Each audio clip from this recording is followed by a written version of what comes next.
Hello दोस्तों, welcome to money stocks. तो इस वीडियो के अंदर हम लोग बात करने वाले हैं मल्टीपल स्टॉक्स के बारे में। तो चलिए सबसे पहले हम लोग डिस्कस करेंगे इन्फोसिस के बारे में। तो जहां हमें इन्फोसिस के अंदर आज के दिन 1% से लेकर 1.5% तक की जंप हमें देखने को मिल चुका है एंड कहीं ना कहीं 1832 रुपये के आसपास हमें क्लोजिंग नजर आ चुके हैं। तो इन्फोसिस इस कंपनी को लेके करेंटली एक तो इनके जो टेक्निकल चार्ट है वो करंटली बहुत ज़्यादा बुलिश व्यू हमें देखने को मिल रहा है। और जैसे कंपनी ने एक रेजिस्टेंस लेवल को ब्रेकआउट किया था वैसे हमने इन्फॉर्म किया था, तब से अगर आप ऑब्जर्व करके चलेंगे तो लगातार कंपनी के अंदर कंटिन्यूस बेसिस के ऊपर रैली था। एंड रिसेंटली हमने वीडियोस आपके साथ क्रिएट करके शेयर किया था कि यह कंपनी के अंदर रिटेस्ट हो रहा था, आपको बाइंग करने का मौका है।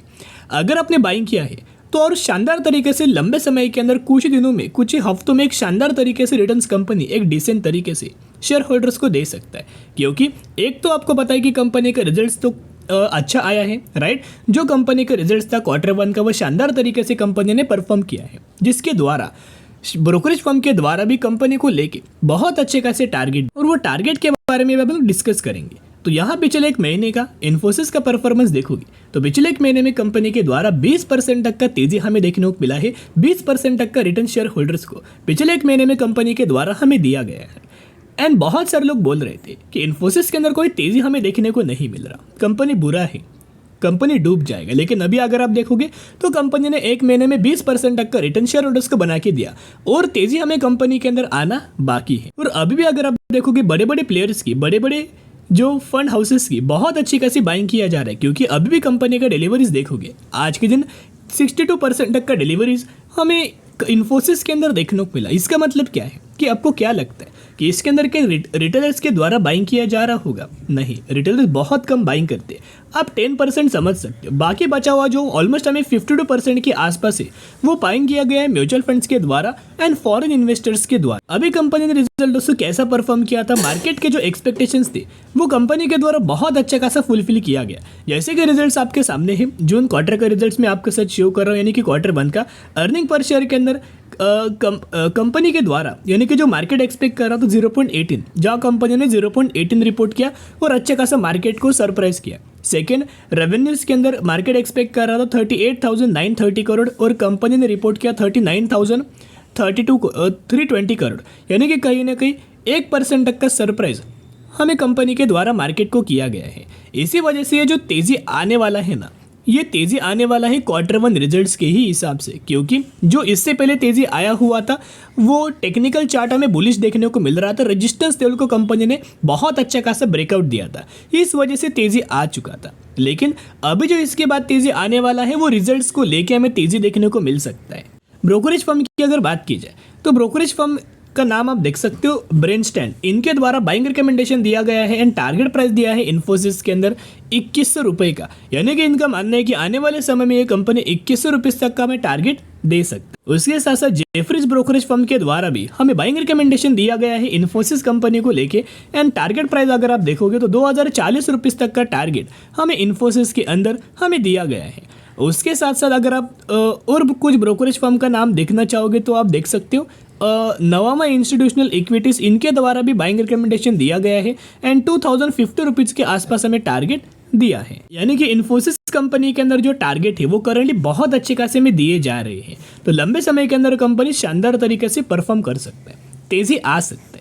क्योंकि आने वाले सालों में आपको पता है कि कंपनीज AI के अंदर काम कर रहा है, यानी कि आर्टिफिशियल इंटेलिजेंस के अंदर काम कर रहा है, सर्विसेज प्रोवाइड करके दे रहा है और बहुत बड़े बड़े इन्वेस्टमेंट AI के अंदर इन्फोसिस में कर रहा है, जिस वजह से बढ़िया तरीके से बेनिफिट शेयर होल्डर्स को कंपनी आने वाले समय के अंदर देगा। क्योंकि खुद कंपनी को हमें बेनिफिट मिल जाएगा।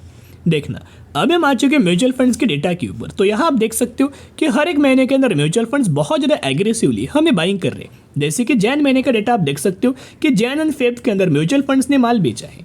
लेकिन वही अगर आप कंपेयर करके चलेंगे तो मार्च, अप्रैल, मई एंड जून बहुत बड़ी बड़ी बाइंग हमें किया गया है। इनफैक्ट रिसेंटली जून महीने के अंदर तो कितना बड़ी हमें बाइंग किया गया दोस्तों आप देख सकते हैं। तो बाकी इनका अगर आप शेयर होल्डिंग पैटर्न्स देखोगे तो कहीं ना कहीं प्रमोटर्स के पास तो ऑलमोस्ट हमें थोड़ा बहुत सेम होल्डिंग है, राइट। एफआईज देखोगे तो एफआईज ने थोड़ा बहुत हमें होल्डिंग डिक्रीज किया, 34% से घट के किया 33% के आसपास।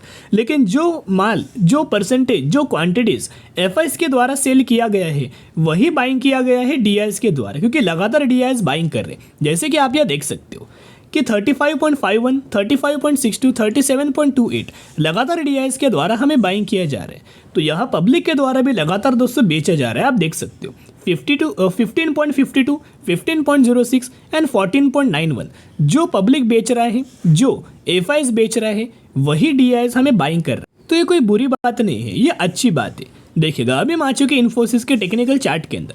देखिएगा हमने कौन से लेवल्स के ऊपर आपके साथ शेयर किया था इन्फोसिस को। देखा ये एक लेवल्स था जो रेजिस्टेंस लेवल था, ये इन्फोसिस का एक सपोर्ट लेवल था, राइट। इसी के बीच में इन्फोसिस में लगातार ट्रेड कर रहा था। जैसे ही कंपनी ने कैंडल हमें ब्रेकआउट किया, जैसे ये कैंडल्स का जब इन्फोसिस के द्वारा हमें ब्रेकआउट किया गया था, राइट, इसी ब्रेकआउट के अंदर हमने आपके साथ बोला तो निवेश करने का मौका, क्योंकि यहाँ कंपनी एक रिटेस्ट कर सकता है। एंड जैसे कंपनी रिटेस्ट किया उसके बाद आप देखना कंटिन्यूस बेसिस के ऊपर इन्फोसिस के अंदर हमें अच्छी खासी रैली हमें देखने को मिला।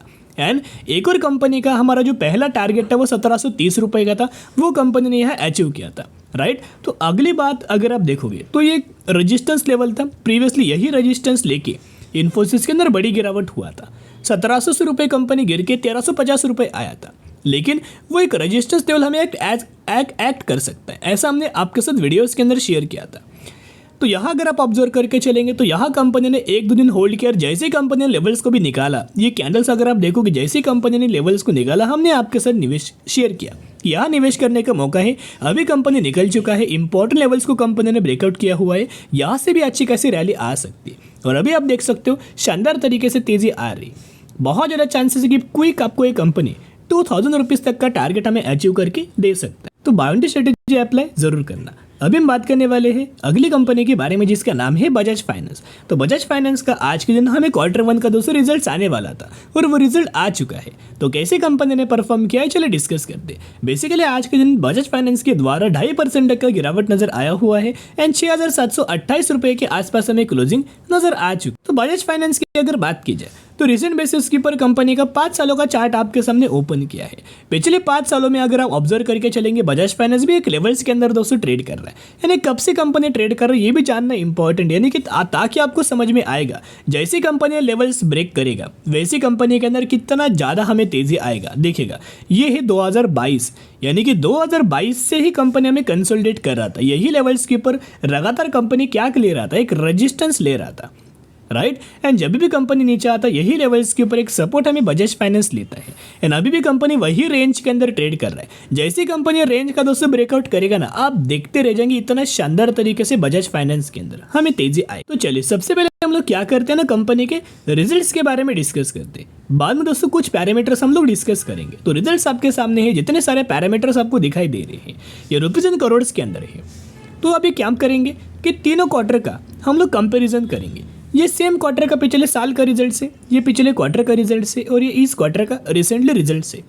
तो जहां आप कंपनी का टोटल इनकम ऑब्जर्व करके चलेंगे तो वो टोटल इनकम पिछले साल था 12,500 करोड़ और इस क्वार्टर में कंपनी ने प्रेजेंट किया 16,100 करोड़, यानी कि 12,500 करोड़ से बढ़ के हो चुका है 16,100 करोड़, जो कि ईयर ऑन बेसिस के ऊपर जंप हुआ है। एंड क्वार्टर बेसिस के ऊपर देखोगे तो ऑलमोस्ट 14,930 करोड़ से बढ़ के हो चुका है 16,100 करोड़, यानी कि क्वार्टर बेसिस के ऊपर भी एंड ईयर बेसिस के ऊपर कंपनी का जो टोटल इनकम है उसके अंदर अच्छी खासी जंप हमें देखने को मिला है। फिर बात आती है अगली इनके प्रॉफिट आफ्टर टैक्स के अंदर, तो प्रॉफिट बिफोर टैक्स के अंदर।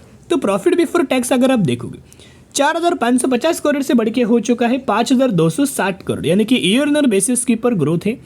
और क्वार्टर बेसिस के ऊपर देखोगे तो 5,100 करोड़ से बढ़ के हो चुका है 5,260 करोड़, यानी कि क्यूएन के बेसिस के ऊपर भी ग्रोथ हमें देखने को मिला है। फिर बात आती है कंपनी के ईपीएस के बारे में, अर्निंग पर शेयर के बारे में, जहां कंपनी का अर्निंग पर शेयर 56 से बढ़ के हो चुका है 63 करोड़, जिसके अंदर ईयर ऑन बेसिस ग्रोथ है। एंड 61 से बढ़ के हो चुका है 63, यानी कि कहीं ना कहीं अगर आप देखोगे क्यूएन के बेसिस के ऊपर भी अर्निंग पर शेयर के अंदर हमें ग्रोथ नजर आ रही है। एज वेल एज कंपनी के द्वारा डिसेंट तरीके से हमें रिजल्ट्स हमें परफॉर्म किया गया है। म्यूचुअल फंड्स का अगर आप बजाज फाइनेंस के अंदर होल्डिंग देखोगे, डेटा देखोगे तो जून महीने का डेटा आपके साथ शेयर करो, जून क्वार्टर का डेटा आपके साथ शेयर करो, जहां आप देख सकते हो 110 म्यूचुअल फंड्स की खरीदारी एंड सिर्फ 52 म्यूचुअल फंड्स की बिकवाली, 57 म्यूचुअल फंड्स की सेलिंग हमें नजर आया। और बाइंग देखोगे तो 110 म्यूचुअल फंड्स। तो आप समझ सकते हो कि लगातार म्यूचुअल फंड्स के द्वारा हमें एग्रेसिवली हमें बाइंग किया जा रहा है। एंड बजाज फाइनेंस कंपनी को लेके हमें टारगेट दिया गया है अपसाइड के लिए, जो कि इनका मानना है कि बजाज फाइनेंस की कंपनी करंट प्राइस से 23% तक की रैली, 23% तक का रिटर्न हमें शेयर होल्डर्स को दे सकता है। एंड टारगेट दिया गया है 8,470 रुपीज तक का टारगेट हमें दिया है। चलिए अभी हम बात करने वाले हैं अगली कंपनी के बारे में, जिसका नाम है गुजरात थर्मस लिमिटेड। बेसिकली 470 रुपए के आसपास हमें कंपनी की क्लोजिंग नजर आया और मैक्सिमम में 4,400% तक का रिटर्न शेयर होल्डर्स को बना के दिया हुआ है। तो ये कंपनी की अगर बात की जाए तो कंपनी ने एक बहुत बड़ा अनाउंसमेंट किया है। रिसेंटली कंपनी ने अनाउंस किया है 1:2 रेशियो के अंदर बोनस, यानी कि अगर आपके पास इस कंपनी के 2 शेयर होंगे तो 2 शेयर के बदले आपको ये कंपनी एक बोनस शेयर देने वाली है। तो जरूर कंपनी के बारे में स्टडी एनालिसिस जरूर करना।